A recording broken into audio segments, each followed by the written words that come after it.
At 30,000 feet, the sky was an endless stretch of blue, pure, clean, and deceptively peaceful. Flight 237 sliced through it with a quiet confidence, the silver wings catching morning light as though dipped in liquid glass. Inside, life moved in rhythms that every frequent flyer knew too well. The low hum of engines, the muted clatter of cups, the polite coughs of passengers pretending not to listen to one another's conversations. It was supposed to be a simple flight, Denver to Atlanta, 3 hours of ordinary sky. No storms ahead, no turbulence warnings. Just calm air, coffee, and quiet. 11-year-old Sophie Carter pressed her forehead against the window, tracing cloud shapes with her fingertip. "That one looks like a whale," she whispered to her father, seated beside her.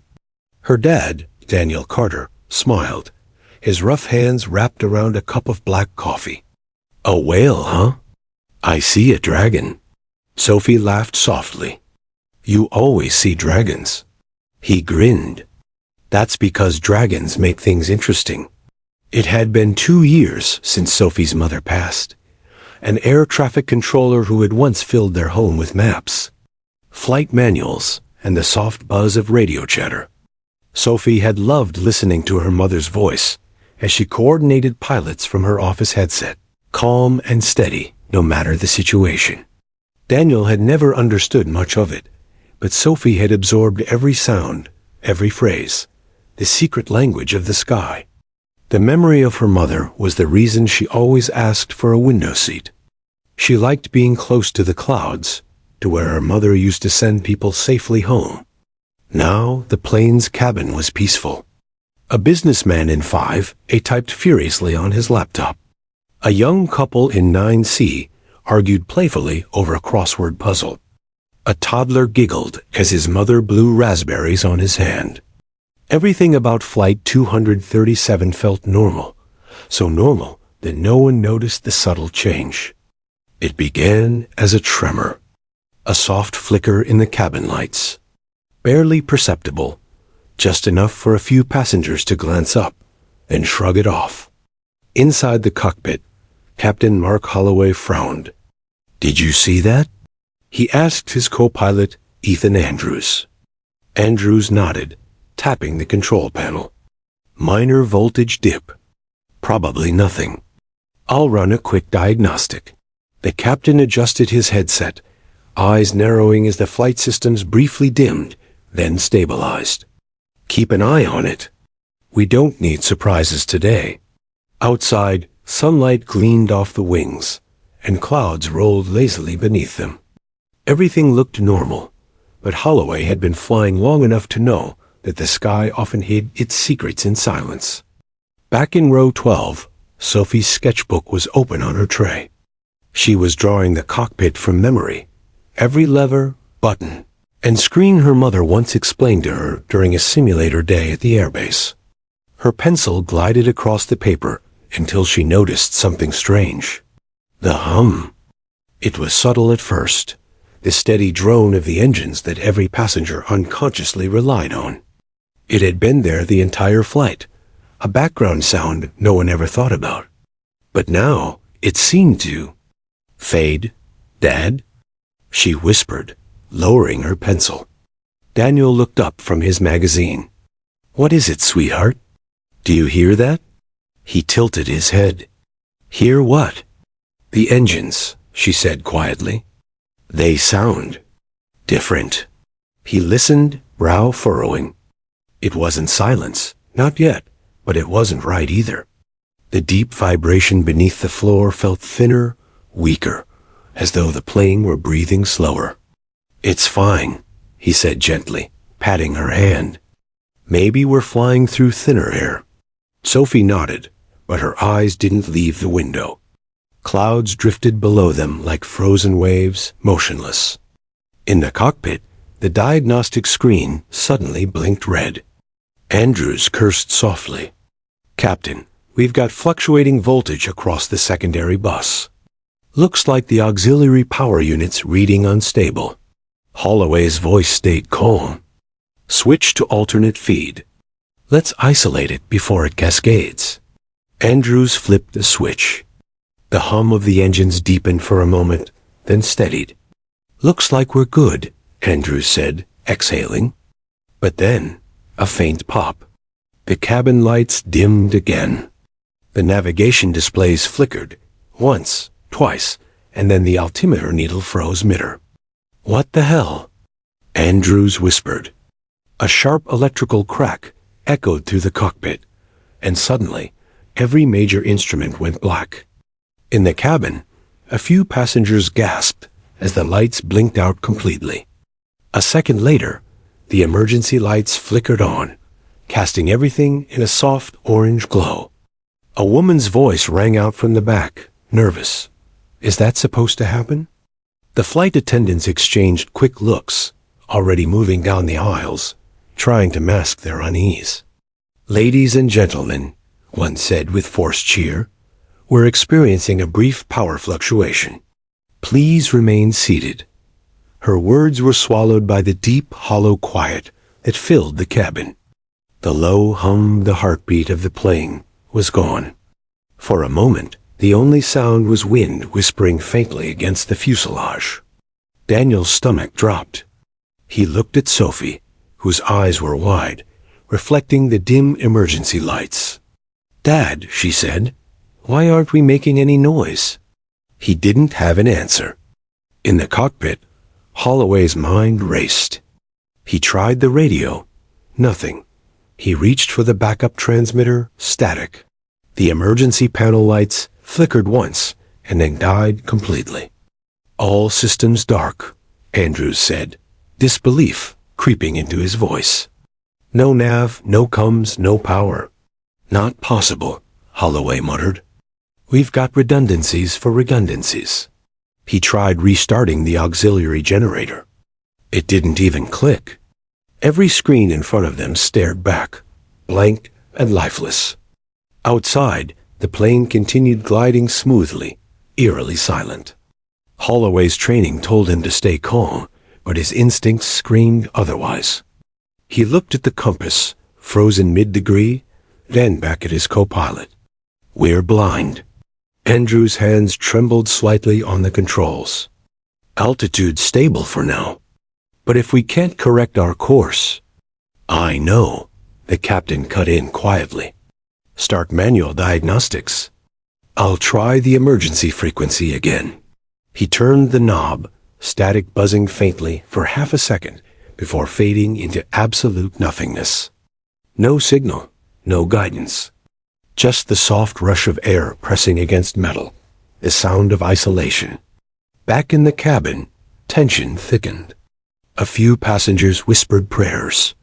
The baby began crying again, louder this time. Sophie's eyes darted toward the cockpit door. Through the narrow window, she could see movement, fast, urgent, not routine.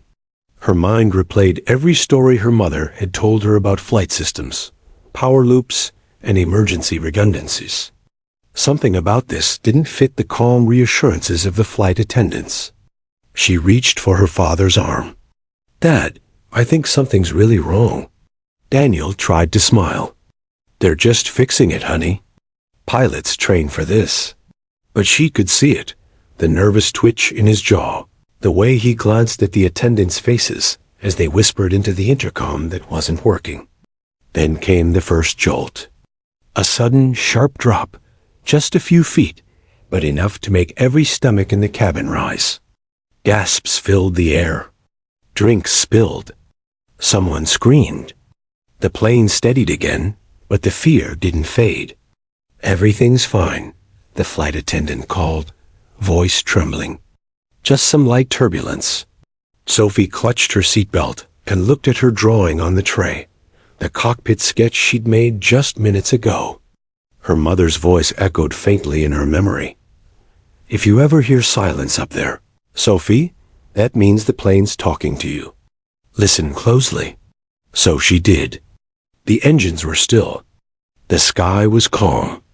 And in that impossible quiet, Sophie realized what no one else had yet. Flight 237 wasn't just having a power glitch. Something far greater was failing. And somewhere inside that cockpit, her mother's lessons were about to become more than memories. They were about to save everyone on board. The sky had never looked so still. Clouds hung like frozen smoke, unmoving. Flight 237 glided soundlessly through them, a giant metal heart that had forgotten how to beat. Captain Mark Holloway's fingers danced across a dead control panel, each tap more desperate than the last. "Come on, wake up," he muttered. Every screen stared back blankly, pale reflections of his own panic. Beside him, First Officer Ethan Andrews toggled switches with practiced precision. Main electricals gone. Backups unresponsive. How's that possible? Holloway snapped. "We've got triple redundancy. Lightning? Power surge? I don't know." Andrews' voice cracked. He flicked another switch. Nothing but silence answered. The cockpit's air felt heavy, no hum, no vibration. Just the faint hiss of their own breathing through oxygen masks that hadn't yet dropped. Holloway's training screamed at him to maintain composure.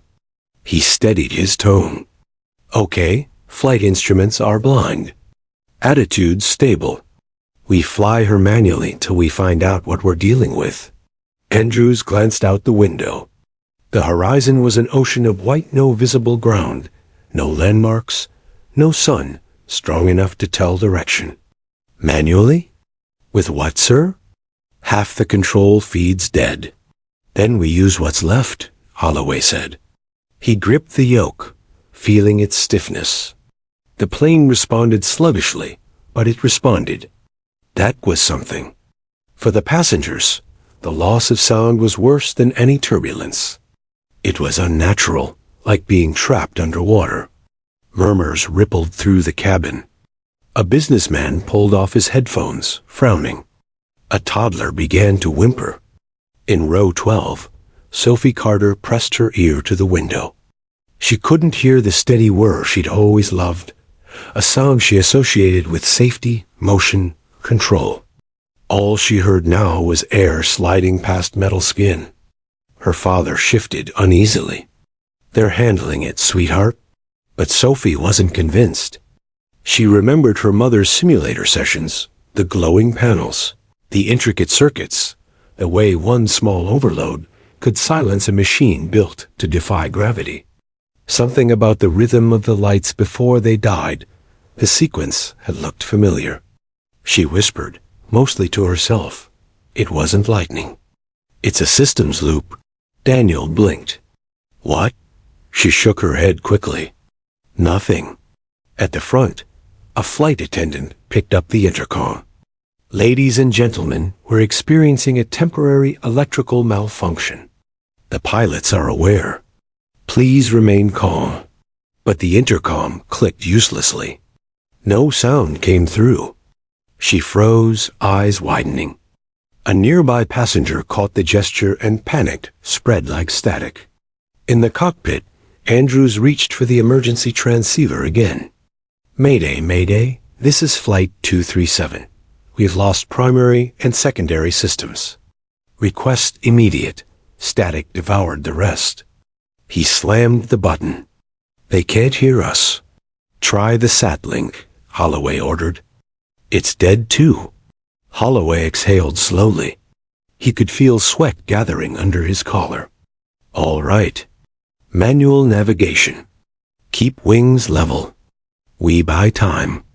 Andrews nodded, forcing a deep breath. "You think we can make a controlled glide?" "If we keep altitude, yes.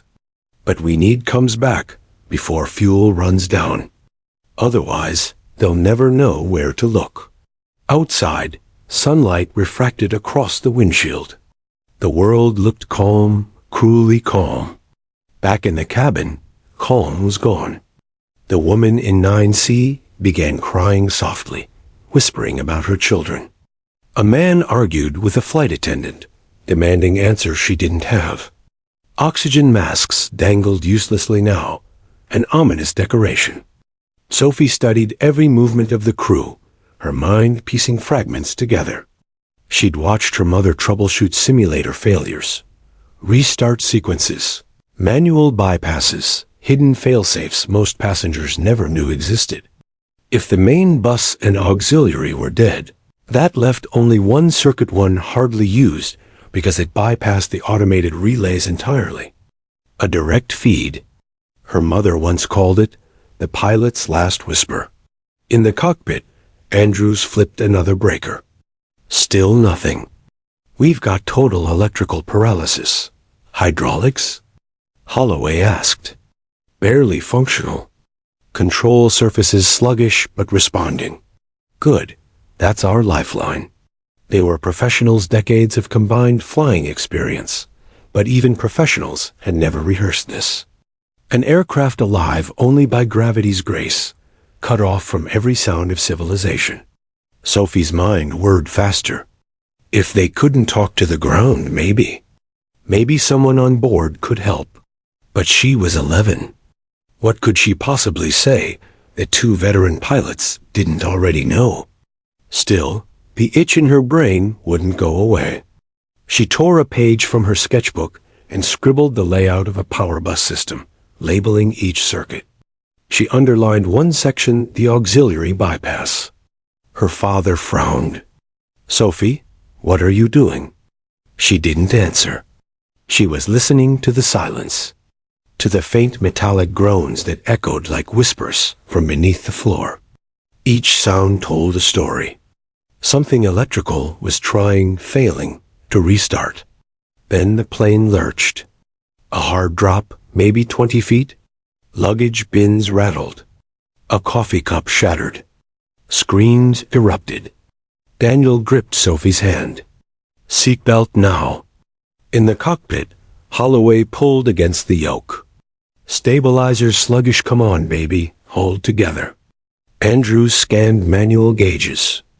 We're still level, but our trim's drifting. Power fluctuation in the control linkages, maybe mechanical feedback. Shut down the secondary hydraulics, Holloway said. If it's shorting, we isolate it. He reached for a manual valve, twisting. The plane steadied. Nice catch, Andrews breathed. Holloway nodded, eyes hard. Let's not pat ourselves on the back yet. He tried the emergency radio again. This is Captain Holloway. Flight 237 Mayday. We've lost all power and communications. Altitude 30,000 feet. Attempting controlled descent. Nothing. The silence that followed wasn't just technical, it was personal, suffocating. He looked at his co-pilot. They don't hear us. Andrews swallowed. So we're alone up here. Back in the cabin, a child's voice broke the murmur. Are we gonna crash? Sophie turned toward the sound, a little boy clutching his teddy bear. The flight attendant kneeled beside him, forcing a smile. No, sweetheart. The pilots are fixing it. Sophie wanted to believe that too. Another flicker. A faint pulse of light ran across the ceiling and vanished. She looked up sharply. The systems weren't dead. They were looping.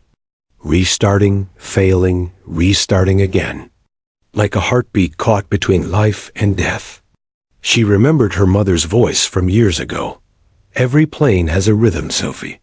When it falters, you listen for the pattern. It always tells you where to look. Sophie closed her eyes, counting seconds between flickers. 4, 6, then a pause. Then another. Her pulse quickened. That timing meant one thing. The backup power bus was trying to reroute, but couldn't complete the cycle. It needed a manual override. She whispered, Mom, what would you do? Daniel glanced at her. What did you say? Nothing, Dad.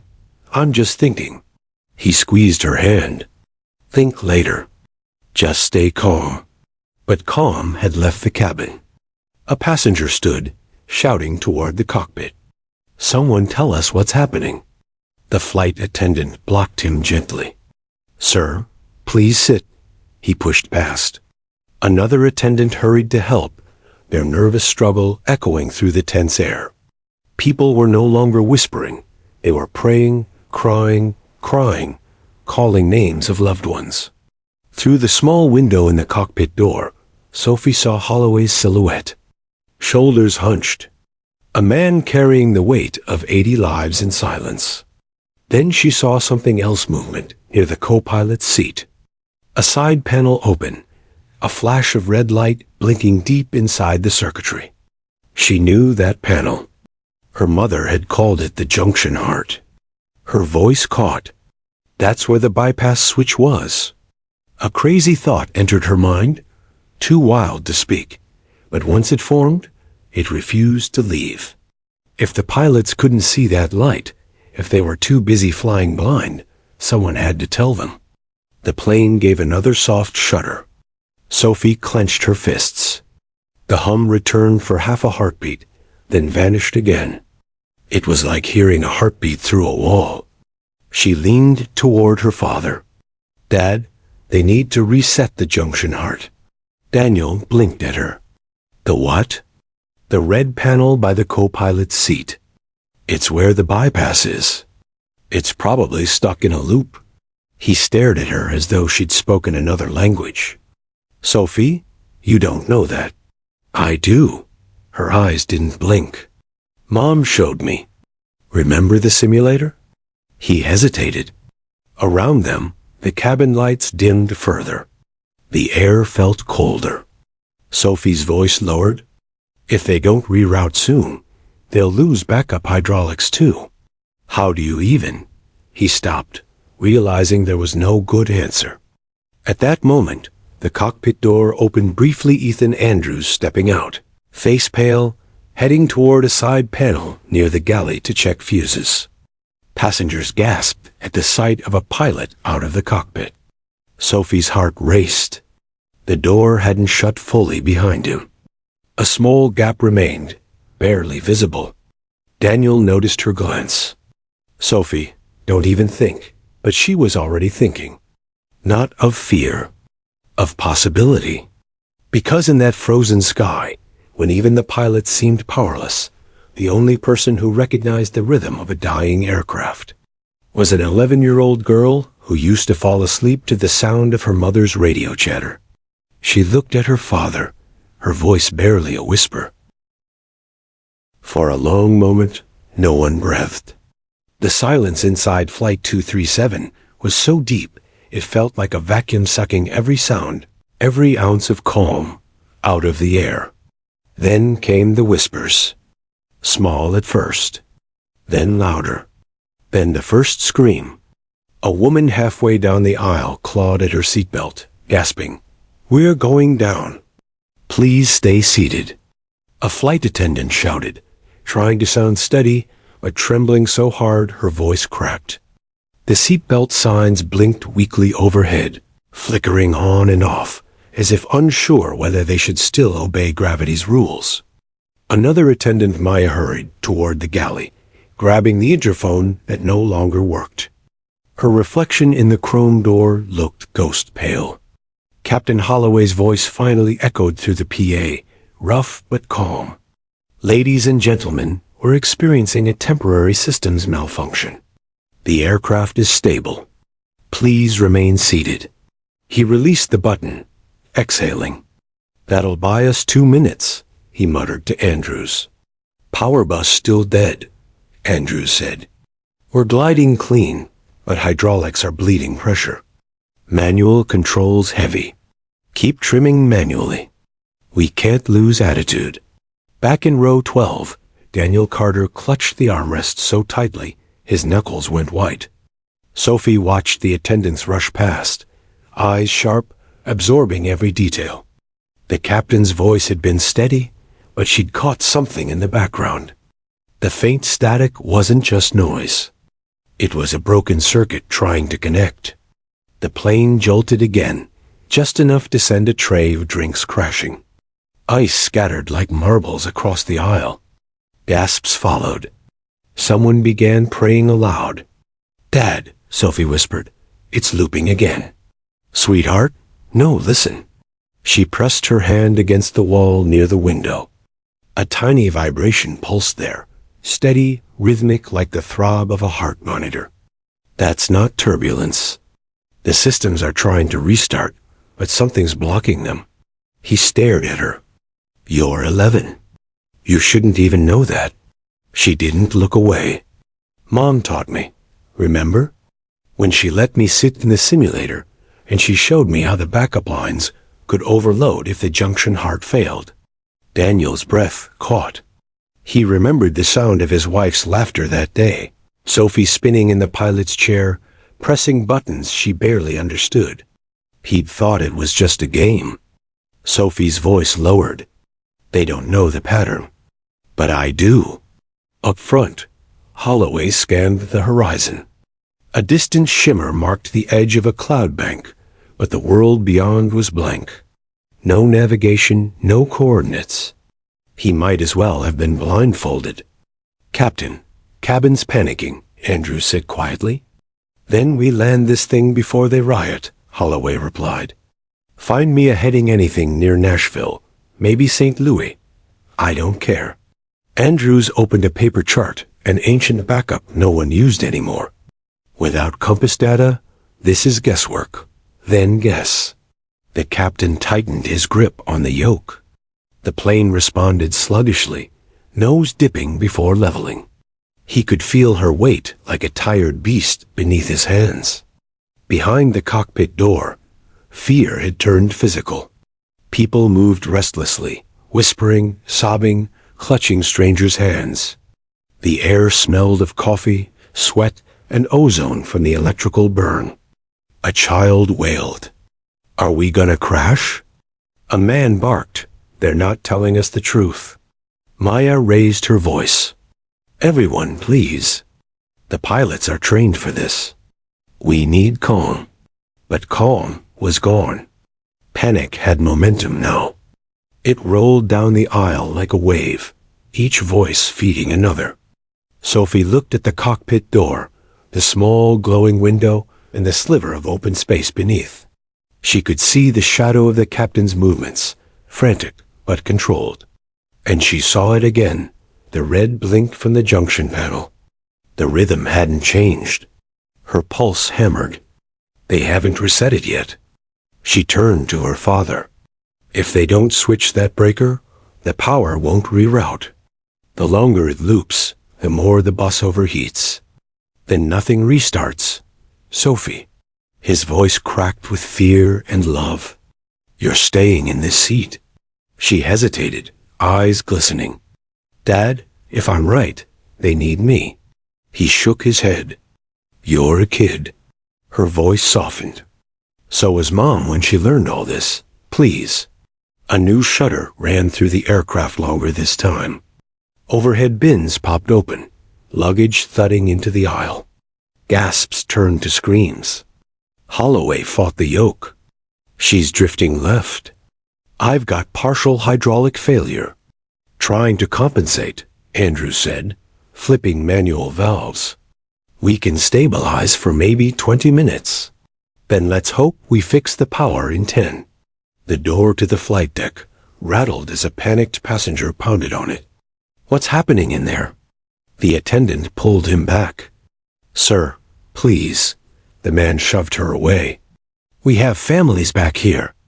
Daniel unbuckled halfway, rising to help the attendant. Sit down, buddy. You're not helping. As he restrained the man, Sophie saw the co-pilot emerge, again checking circuit panels near the galley. He knelt, opened the fuse box, muttering under his breath. The cockpit door clicked halfway shut, but didn't latch. For Sophie, time slowed. The red panel still glowed faintly inside. The sound of her mother's calm voice filled her mind. Every emergency is a puzzle, Sophie. You don't panic, you listen. She unbuckled her belt. Daniel turned just in time to see her slip into the aisle. Sophie!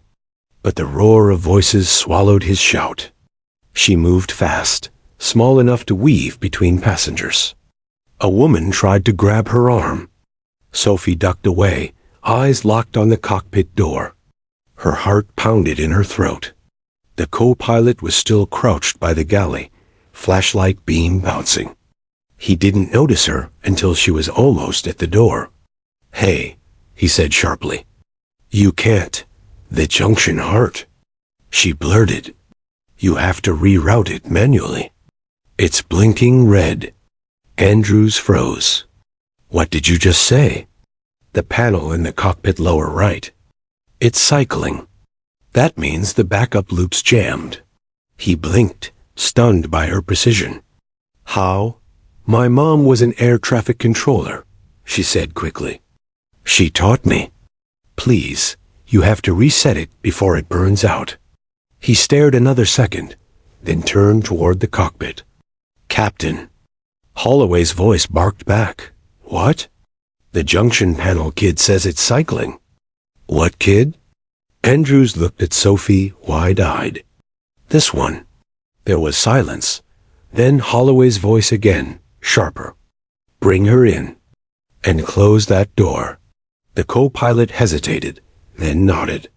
Come on. He guided Sophie inside.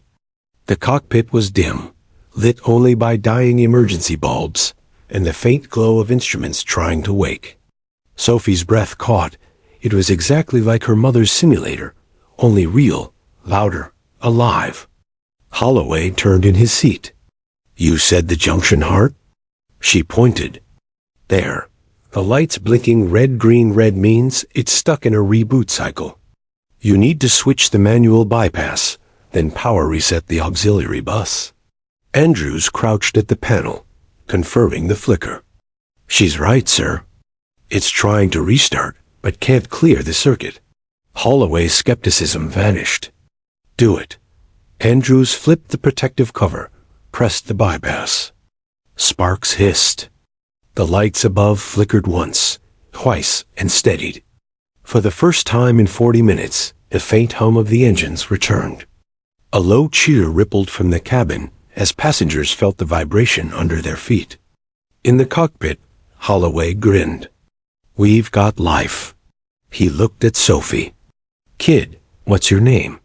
Sophie Carter. He nodded once. Sophie Carter, remind me never to underestimate 11-year-olds. She smiled shakily, adrenaline flooding her.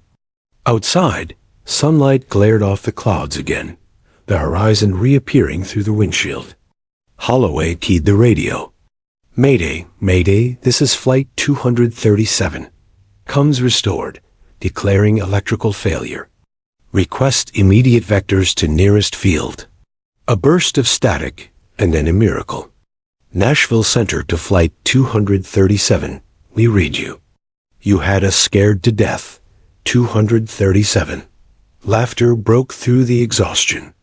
Andrews slumped back in his seat, eyes closing in relief. Sophie leaned against the bulkhead, breathless.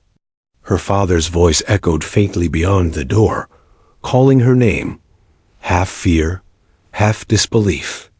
Captain Holloway looked at her again, softer this time. You just helped save 80 lives.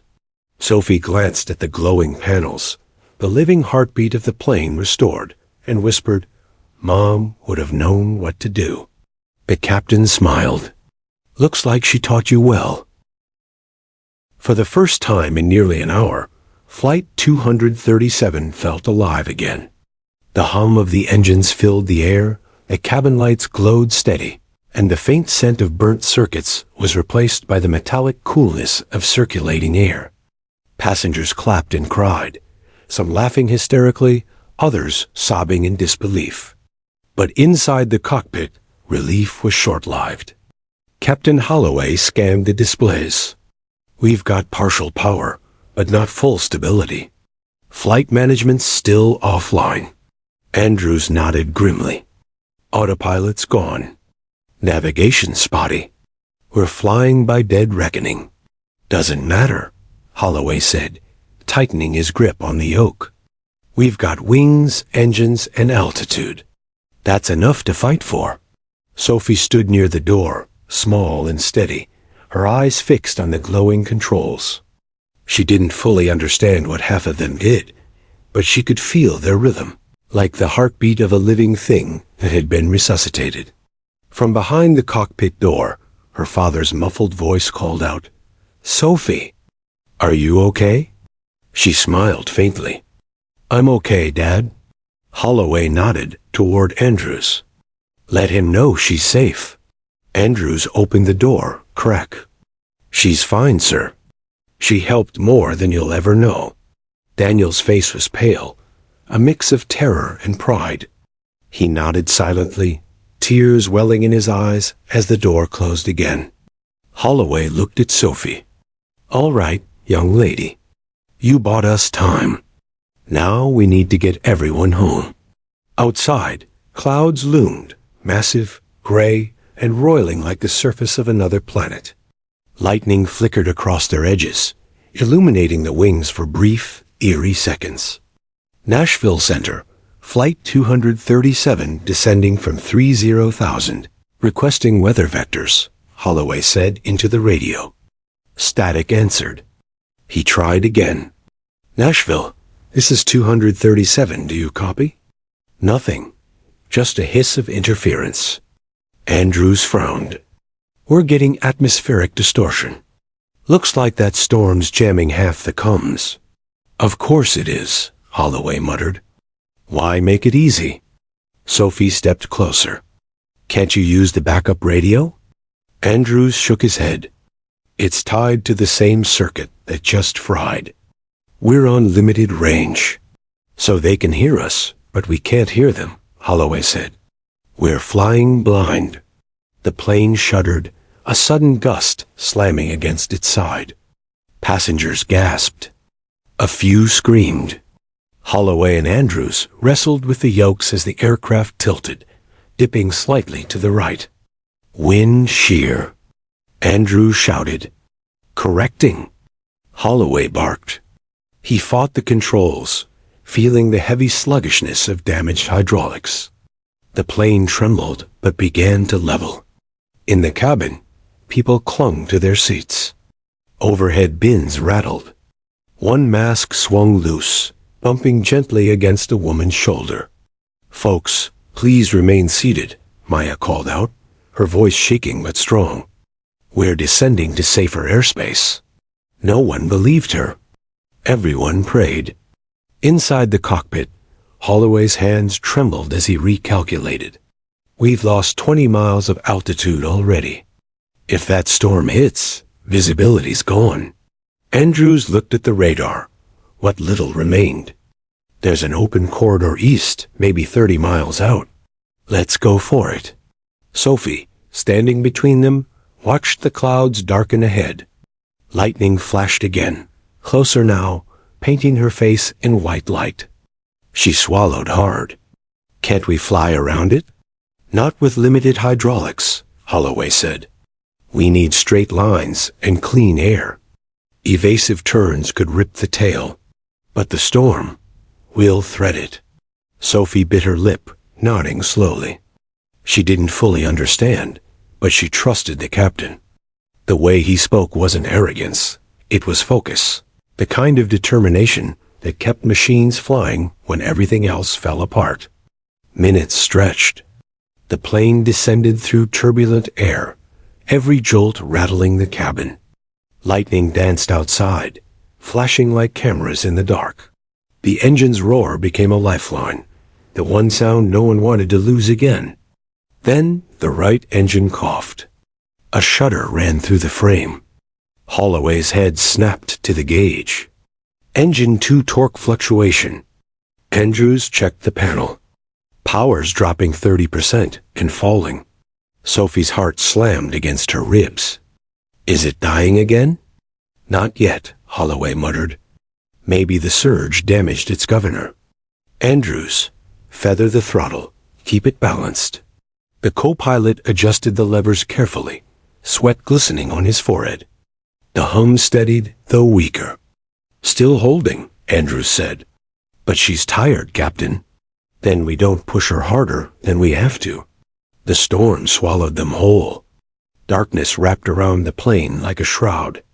Rain hammered the fuselage, thunder cracking so loud it made the cabin vibrate. Each flash of lightning illuminated the terrified faces of passengers, eyes wide, hands locked together in desperate prayers. In the cockpit, visibility dropped to 0. All Holloway had were flickering instruments and instinct. Altitude 9,000, Andrews said, reading from the dim panel.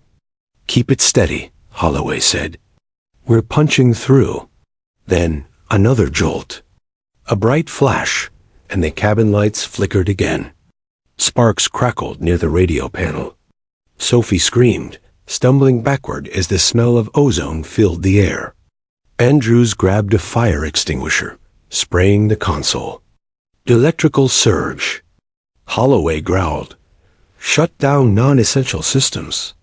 Sophie covered her ears, shaking. It's happening again. The current's overloading. Stay back. Holloway shouted, but her voice cut through the chaos. It's the auxiliary loop. You need to reroute before it burns out again. Andrews looked at her, then at the panel, and realized she was right. Captain, she's on to something. Then do it. Andrews hit the emergency transfer, killing power to half the non-critical systems. The cockpit plunged into partial darkness, but the hum of the engine steadied once more. The plane pierced through the heart of the storm. For 30 seconds, the world outside was pure white. Wind screaming, lightning flashing so bright it blinded. Then, just as suddenly, the turbulence eased. The clouds began to thin, and sunlight bled through the gaps like a blessing. The passengers gasped. Some cried, some laughed, others simply stared at the endless sky reappearing before them. In the cockpit, Holloway exhaled for the first time in minutes. Altitude 5,000. We're through. Andrews grinned weakly. That's the best sunlight I've ever seen. Sophie slumped into the jump seat, breathing hard, eyes wet. Holloway looked at her, part admiration, part disbelief. You're either the bravest kid I've ever met, or the craziest. Maybe both, she said with a shaky smile. He chuckled softly. Remind me to never doubt an 11-year-old genius again. They shared a brief, exhausted laugh, the kind that comes after survival, not victory. Then Holloway straightened. We're not home yet.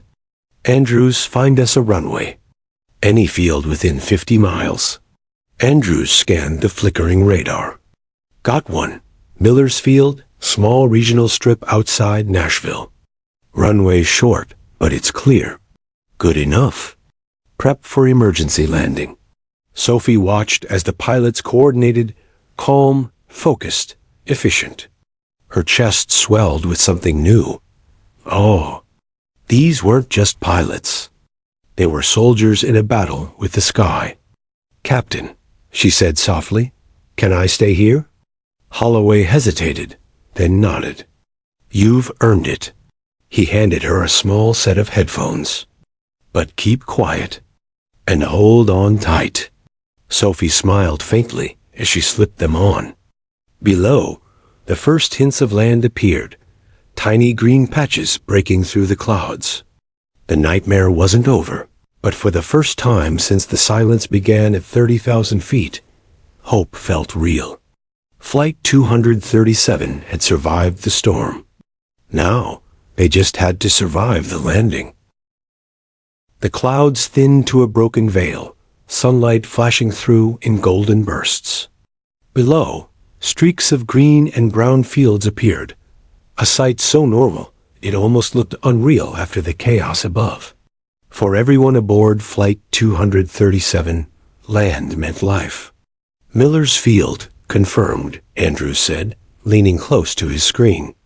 It's a small regional strip, but it's our best shot. Runway's about 6,000 feet. Holloway frowned. Too short for a fully loaded 737. Andrews nodded grimly. If we overshoot, we'll end up in the trees. Holloway's jaw tightened. Then we don't overshoot. Behind them, Sophie sat quietly in the jump seat, legs trembling but eyes sharp. Her hands rested on her lap, but her mind was whirring, remembering the things her mother used to say about emergency landings. Speed kills. Control saves. A smooth glide buys you everything. The radio crackled, faint but alive. Flight 237. This is Nashville Center. We've got you on radar now. You're cleared direct to Miller's Field. Fire and rescue are en route. Roger that, Nashville, Holloway said, relief softening his voice. We'll see you on the ground. Andrews whispered, assuming the ground doesn't come too fast. The plane began its slow descent through 4,000 feet. Every second stretched. The turbulence had eased, but the tension hadn't. The passengers were silent now. No screams, no prayers, just the soft hum of human breath and the occasional sob muffled into a sleeve. In the cockpit, Holloway reviewed the checklist aloud. Flaps manual. Gear manual. Speed brakes standby. Andrews moved in sync. Confirmed. We're going old school. The hydraulic pressure gauge blinked amber. Holloway's eyes narrowed.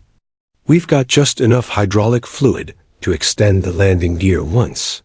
Sophie's voice came small but steady. You only get one try? He nodded. One. If it jams, we're belly landing.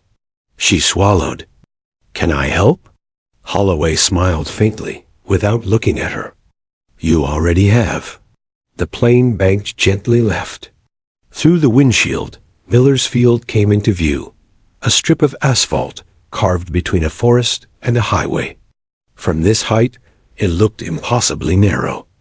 Andrews muttered, That's not a runway. That's a driveway. Then we'll park carefully, Holloway said dryly. He adjusted the throttle. Gear down. Andrews pulled the lever. A mechanical groan rumbled beneath their feet, the sound of hydraulics straining. Then, a loud clunk. 3 greens, Andrews said. Gear down and locked. Good girl, Holloway whispered to the plane. Sophie stared through the windshield. The ground rushed closer, trees forming a green tunnel leading to the strip. She could see the emergency trucks lined up on one side, lights flashing red and blue like distant stars. Flaps to 30, Holloway ordered. Andrews complied. Speed 200 knots. Holloway exhaled. Time to land this bird. But then, a warning tone. Andrews glanced at the console.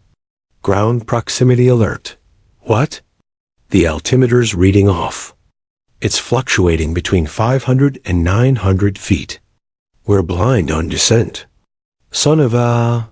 Holloway stopped himself. All right. Visual landing. No altimeter, Sophie. She jumped slightly. Yes, sir? See that gauge there? He pointed to a small analog backup indicator. An old-style barometric altimeter her mother had once shown her in a simulator. You're my second pair of eyes. Read me the numbers when I call. Her throat tightened. Okay, good girl. The radio crackled again. Flight 237. You're cleared to land. Wind 30 at 8 knots. Good luck, Captain. Holloway smirked. Luck's for gamblers. He steadied the yoke, eyes fixed on the strip ahead. Andrews adjusted trim manually, fighting the sluggish controls. Altitude? Holloway called. Sophie peered at the gauge. 1,000 feet. Flaps 40. Flaps 40 set, Andrews confirmed. The plane began to vibrate as the flaps extended, the engines roaring lower as they slowed descent. Speed 170, Holloway muttered. Altitude? Sophie squinted. 600. Speed 150. The runway was now a clear shape, long, black, and waiting. But something wasn't right. Andrews frowned. We're coming in too hot. We can't go around, Holloway said.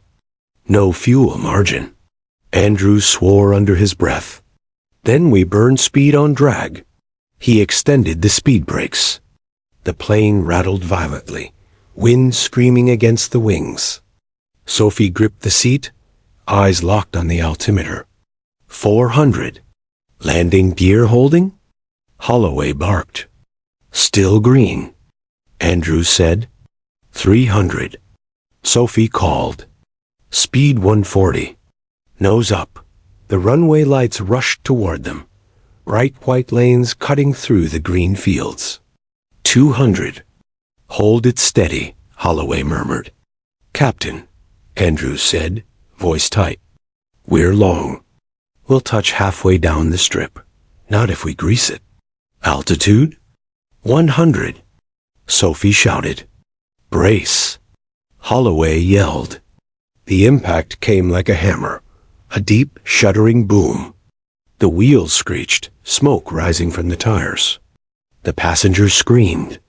The plane bounced once, slammed again, and began tearing down the runway, engines roaring in reverse thrust. Speed brakes deployed? Andrews shouted. Full reverse. Holloway barked. Hold, girl, hold. The aircraft screamed against the tarmac, tires burning. Outside, fire trucks raced alongside, sirens wailing. 2,000 feet left. Andrews cried. Brake pressure dropping. Come on. Holloway roared. Sophie clung to her seat, every muscle shaking. Through the windshield, the end of the runway loomed, a wall of trees waiting. 500 feet. Andrews yelled. Come on, come on.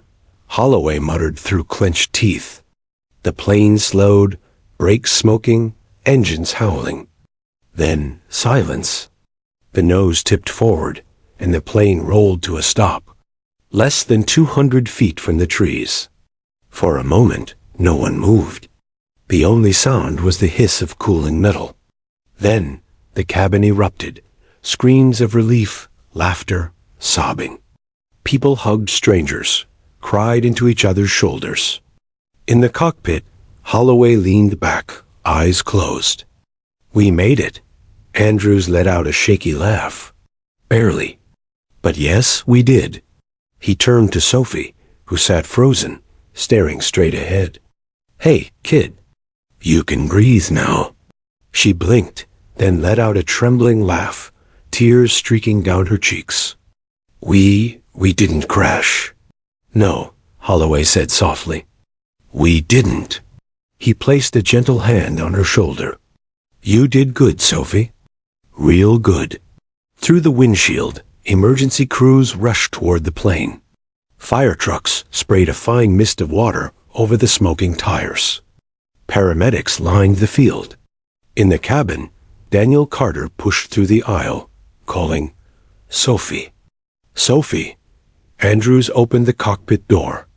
Daniel burst in, grabbing his daughter and pulling her into his arms. She clung to him, shaking, crying into his chest. Holloway smiled faintly. You've got one brave kid, sir. Daniel looked up, eyes wet. You've got no idea. The captain stood, exhaustion washing over him. Ladies and gentlemen, he said into the PA, voice steady again, welcome to Miller's Field. A cheer erupted from the cabin. Outside, the sunlight cut through the last of the storm clouds, bathing the broken but standing aircraft in gold. Sophie lifted her head from her father's shoulder, watching the light spill across the cracked windshield, and whispered, Mom would have said, every landing you walk away from is a good one.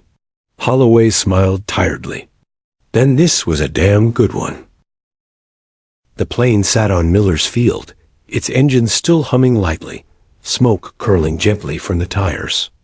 Emergency vehicles swarmed the runway like bees around a hive. Fire trucks sprayed the fuselage with water, paramedics moved swiftly, and police officers guided passengers toward safety. Inside the cabin, the atmosphere was surreal. The terror that had gripped the passengers barely an hour before had been replaced by a buzzing mixture of relief, disbelief, and exhaustion. People clutched hands, whispered prayers of thanks, and cried openly, some collapsing into each other's arms. Sophie sat quietly, still in the cockpit jump seat, staring out at the bright afternoon sunlight.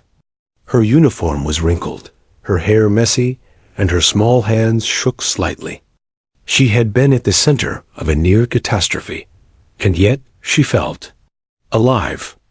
Holloway stood beside her, the weight of the flight etched on his face. "Kid," he said, voice soft, "you saved this plane. Honestly, I don't know how to thank you." Sophie managed a small smile. "I just did what Mom would have done?" Holloway nodded, respect deepening in his eyes. "Then she'd be proud. Very proud." Andrews leaned against the panel, catching his breath. "I still can't believe an 11-year-old just walked into the cockpit and fixed a jammed junction heart." "It wasn't just fixing it," Holloway said. "She recognized the pattern before we even had a chance to understand it." A small crowd of passengers and crew were guided by the emergency responders toward buses waiting on the tarmac. Daniel Carter finally reached the cockpit, enveloping his daughter in a tight embrace. "I thought I lost you," he whispered, shaking. "I thought. I don't even want to think what could have happened." "I'm okay, Dad," Sophie said softly, burying her face in his shoulder. "Really?" Outside, news helicopters circled overhead, their cameras capturing the emergency response and the rare sight of a 737 parked safely on a small regional runway. Journalists scrambled to get the first images, and soon the story would explode across the country. Holloway approached the lead emergency coordinator. "Status?" he asked. "All passengers accounted for," the coordinator replied. "No serious injuries reported. Minor scrapes and shock mostly. Everyone's stable." The captain exhaled, relief mixing with exhaustion. He looked back at the cockpit where Sophie still sat, small and quiet, as if processing everything she'd just survived. A firefighter approached, offering her a blanket. "Here, kid. You've had a rough day." Sophie accepted it, her fingers tightening around the fabric. "Thank you." Moments later, investigators from the National Transportation Safety Board, NTSB, began arriving, notebooks and cameras in hand. They moved quickly through the plane, asking questions, photographing panels, and checking the flight recorders. Holloway and Andrews were guided aside. "Captain, we'll need statements," one investigator said. "Everything, from the moment the plane lost power to the landing." Holloway nodded. "Of course. But you should also talk to the girl." "The girl?" "Yes," Holloway said, gesturing toward Sophie. "She's the reason we're all still alive." Daniel's eyes widened. "Sophie?" The investigators approached her cautiously. You helped land a 737? One of them asked. Sophie nodded slowly. "I just recognized the pattern. The circuit was looping, and if it didn't reset manually, the plane would have lost all systems." The investigators exchanged stunned glances. One muttered, "This is unprecedented." As the passengers were escorted away, reporters began gathering outside. Cameras flashed, microphones pointed toward Holloway Andrews and the young girl who had become an unlikely hero. "Captain Holloway, can you tell us what happened?" A reporter shouted. Holloway looked down at Sophie. She gave him a small nod, encouraging him to speak. He swallowed and addressed the crowd. Flight 237 experienced a rare electrical failure at cruising altitude. Thanks to the quick thinking of my co-pilot Andrews, and the remarkable actions of an 11-year-old passenger, Sophie Carter, we were able to safely land the plane at Miller's Field. She literally helped save every life on board. Camera zoomed in on Sophie. The flash of lights and the chorus of reporters' voices surrounded her. She felt a wave of nervousness, but held her head high, her small hands gripping the blanket tighter. A reporter leaned closer. "Sophie, how did you know what to do?" Sophie's voice was steady but soft.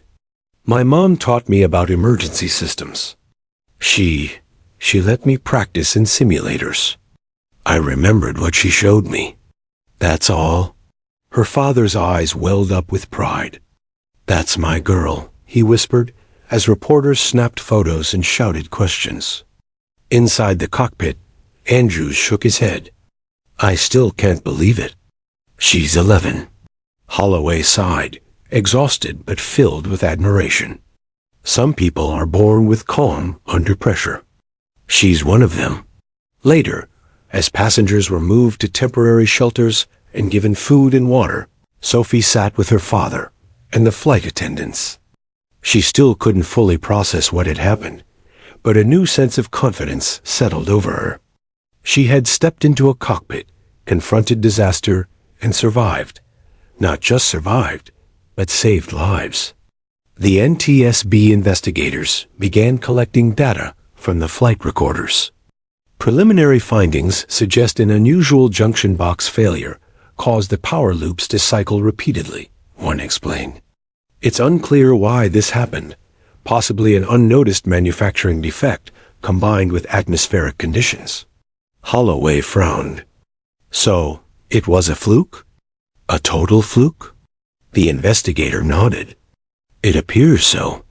But the plane was equipped with multiple redundancies that failed due to this anomaly. In short, Flight 237 was lucky, and extraordinary measures were needed to land safely. Andrews glanced at Sophie, sitting quietly. Extraordinary measures? You just helped us do that. Sophie shrugged faintly, still absorbing the praise. I just remembered what Mom taught me. The news crews outside began broadcasting live. Social media erupted with hashtags. Hashtag Kid Pilot Saves Plane, hashtag Sophie Carter, hashtag Flight 237 Hero. By the evening, Sophie's story had gone viral. Messages of praise, admiration, and even letters from schoolchildren across the country poured in. At the temporary shelter, Sophie sat quietly with her father. He held her close, whispering, You're going to be famous, kid. You just saved 80 lives. Sophie's lips curved into a small smile. I just did what felt right. That's all. Holloway walked by, resting a hand on her shoulder. Right, young lady. But don't ever underestimate what doing what's right can accomplish. As the night fell over Miller's Field, emergency crews finished their work, passengers were accounted for, and Flight 237 was secured. Sophie sat with her father, thinking about the clouds, the storm, and the cockpit she had stepped into hours ago. She realized something profound. Courage didn't come from size, age, or experience. It came from the willingness to act, even when fear threatened to freeze you in place. And for Sophie Carter, the silent plane at 30,000 feet had been the ultimate test of courage. She had passed, and in doing so, had become a hero not just to the passengers, but to the nation watching her story unfold. By the morning after the emergency landing, Sophie Carter's story had spread like wildfire. Social media exploded with the hashtag Kid Pilot Saves Plane. News outlets ran continuous coverage. And journalists lined the streets outside Miller's Field, eager for the first glimpse of the young girl who had helped land a 737. Inside the terminal, the passengers of Flight 237 gathered quietly, their eyes drawn repeatedly to the small figure sitting beside her father, wrapped in a blanket, trying to process the whirlwind of attention. People whispered, That's her. That's the girl who saved us. Or I can't believe she's only 11. Holloway and Andrews were busy with interviews and statements for the NTSB, but every so often, Holloway would glance at Sophie. There was awe in his eyes. He had flown commercial jets for decades, seen emergencies of all kinds, and yet nothing had prepared him for the calm, decisive bravery of an 11-year-old. A reporter approached, camera rolling, microphone pointed at her. Sophie, can you tell us how it felt to step into the cockpit and help land the plane?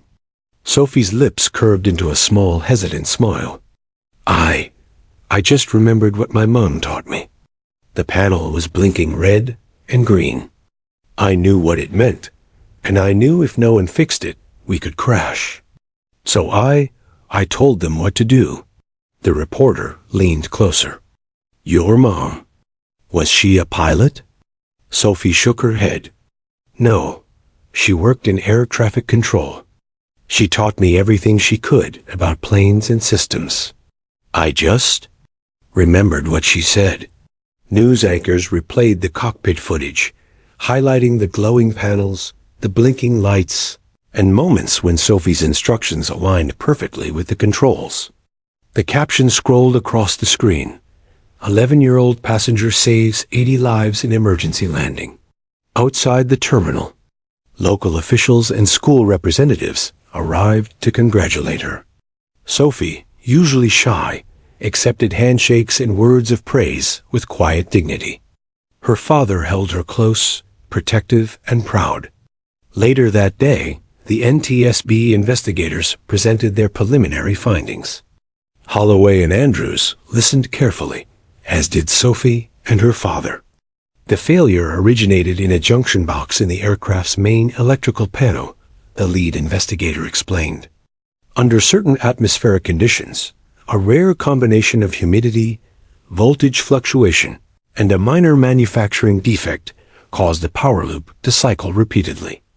If the aircraft had been flown under heavier load, or if the auxiliary bus had failed entirely, the outcome could have been catastrophic.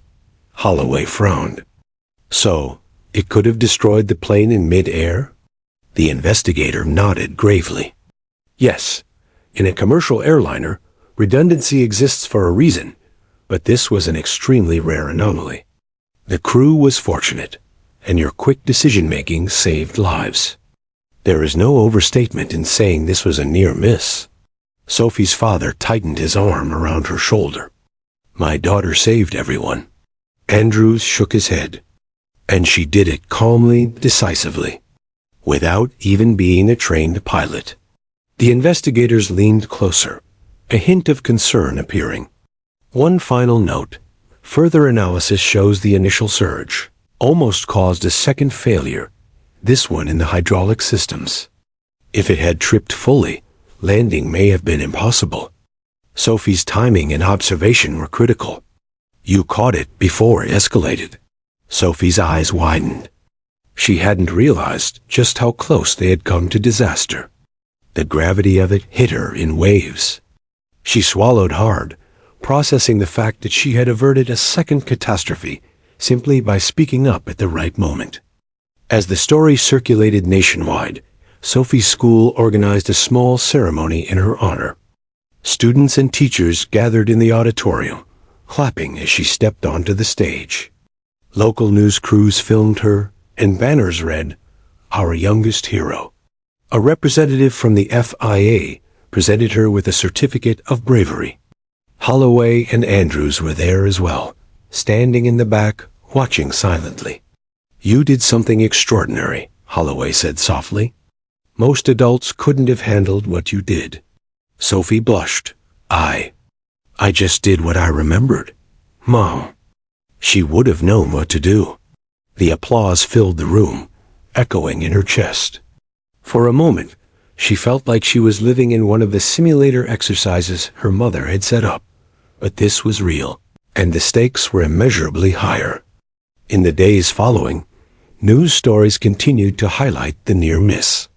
Experts dissected every second of Flight 237's descent. Aviation forums buzzed with praise for the young girl's knowledge and quick thinking. Social media posts ranged from heartfelt admiration to memes celebrating Sophie's unexpected heroism. In Washington, D.C., the FAA issued a statement acknowledging the unprecedented nature of the event and highlighting the need for reviewing certain manufacturing and maintenance protocols to prevent similar failures. Sophie, meanwhile, was slowly returning to her normal life, homework, school, and family routines, though she now carried a quiet understanding that she had faced something most adults could never imagine. One evening, Holloway sent a letter to her home. It was simple, typed neatly, but the words resonated, Dear Sophie Carter, you have demonstrated courage, intelligence, and composure beyond your years. You saved the lives of everyone aboard Flight 237. Your actions will not be forgotten. Thank you. Captain William Holloway. Sophie read it aloud to her father. He thinks I did something amazing, she said softly. You did something amazing, Daniel replied, tears in his eyes. As the investigation continued, new details emerged. Technicians discovered a faulty grounding wire in the electrical panel, tiny, almost invisible, but enough to trigger the cascading failure. If the wire had been slightly shorter, or if humidity had been higher, the junction box could have shorted entirely, disabling all flight controls. The revelation sent shockwaves through the aviation community. Flight 237 had narrowly avoided what could have been one of the deadliest electrical failures in decades. Sophie's intervention wasn't just brave. It had been indispensable. The young girl who had stepped into the cockpit at 30,000 feet was now a symbol of calm and intelligence under pressure, a beacon for passengers, pilots, and children nationwide. As she lay in bed that night, exhausted but unable to sleep, Sophie thought of her mother. She thought of the storm, the blinking red and green lights, the voices in the cabin, the trembling passengers. And she thought of herself, small, 11 years old, yet capable of extraordinary things. She realized that courage didn't come from age or experience, but from the willingness to act when it mattered most. And in that moment, she knew she had acted exactly as she needed to. Outside her window, the city lights shimmered. News reports continued to play in the background, recounting the flight, praising her heroism, and analyzing the technical near failure. Sophie's story was no longer just about surviving. It was about saving lives, inspiring a nation, and reminding everyone that sometimes the smallest hands can make the biggest difference. Tomorrow, school would start again. Assignments would pile up, and she would return to her life. But she knew one thing. Nothing would ever feel quite the same. The sky had tested her, the storm had challenged her, and she had risen to meet it, proving that even the youngest among us can change the course of fate. Weeks had passed since Flight 237's harrowing ordeal. Sophie Carter had returned to school, to homework and routines, but the world around her had changed. Newspapers displayed her photograph prominently. Social media still buzzed with admiration. And television programs replayed clips of the cockpit footage, showing her small figure standing confidently between two adult pilots. Her father, Daniel, often sat beside her at the kitchen table, shaking his head in awe. I still can't believe it, he said. You saved 80 lives, Sophie. Do you understand that? Sophie shrugged, a small, thoughtful smile on her face. I just did what Mom taught me. I didn't think about saving lives. I just acted. Daniel shook his head again.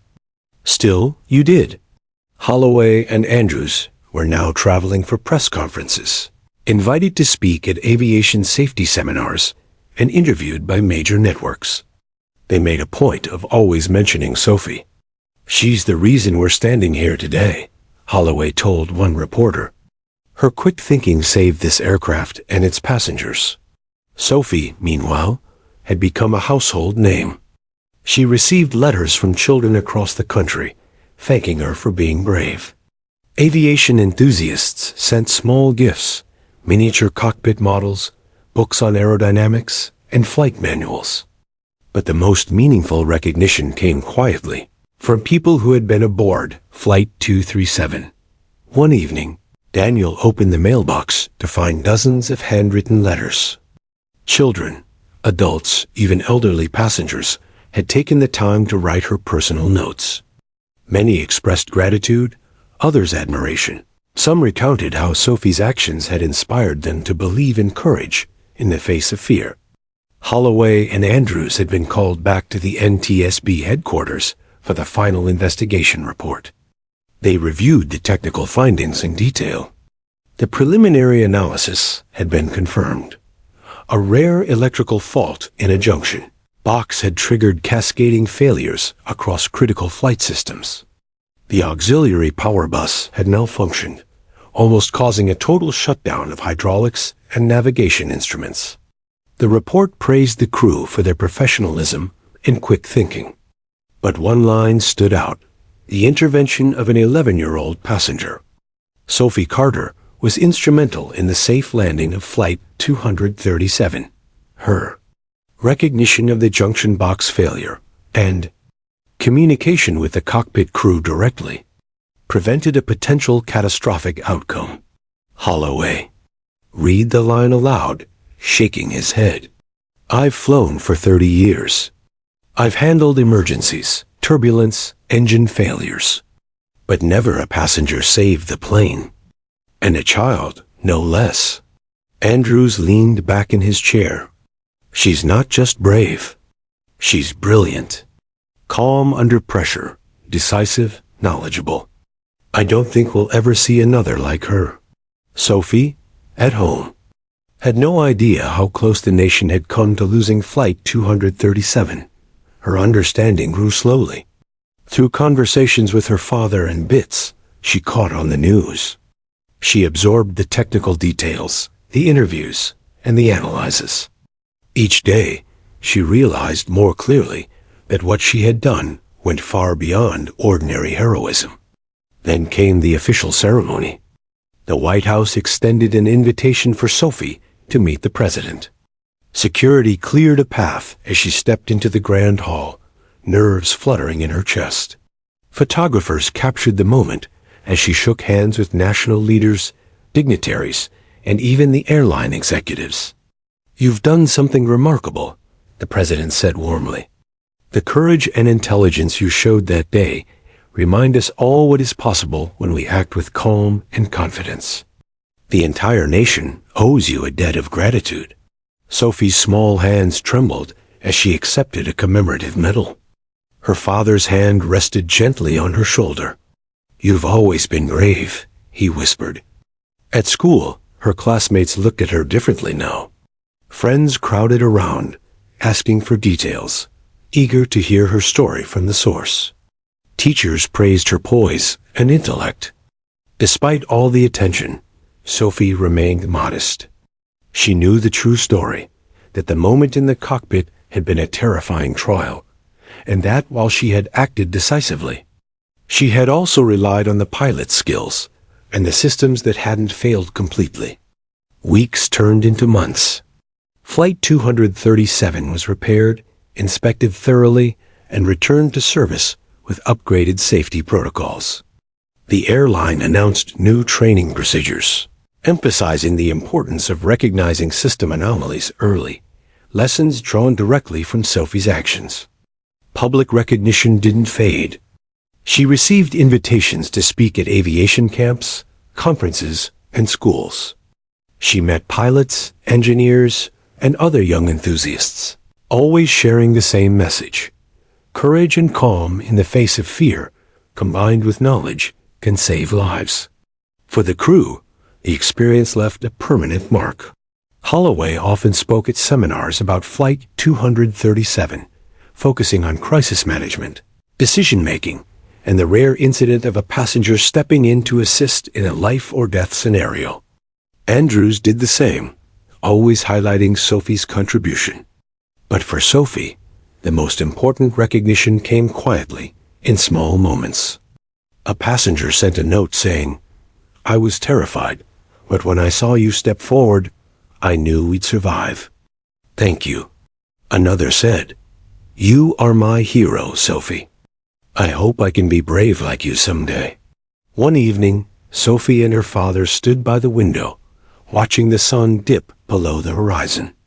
The world seemed calm, peaceful, a stark contrast to the turbulence and fear she had endured just weeks before. "I think Mom would be proud," Sophie said softly. Daniel smiled, brushing a stray hair from her forehead.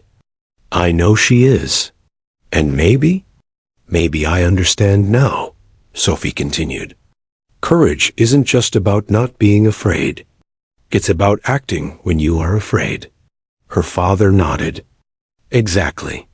As the nation continued to celebrate Sophie's bravery, she slowly returned to her normal life, school, friends, hobbies. But she carried with her a quiet sense of purpose and confidence that would shape the rest of her life. She had faced a storm, both literal and metaphorical, and had emerged stronger, wiser, and unshakably brave. Flight 237 became a symbol of resilience, teamwork, and the extraordinary impact one person, even an 11-year-old, can have in the most critical moments. The plane's story was taught in classrooms, analyzed in safety seminars, and remembered by everyone who had been aboard. Sophie's heroism endured not as a fleeting news story, but as a lasting testament that courage, knowledge, and decisiveness can turn the tide even in the face of overwhelming fear. And for the girl who had stepped into the cockpit at 30,000 feet, life went on, but she would never forget the moment she had become the difference between survival and tragedy, and the way the sky had tested her, and she had risen to meet it. The nation remembered. Flight 237 remembered. And Sophie Carter, the girl who had once just watched her mother work in a control tower, had written her name into the history of aviation forever.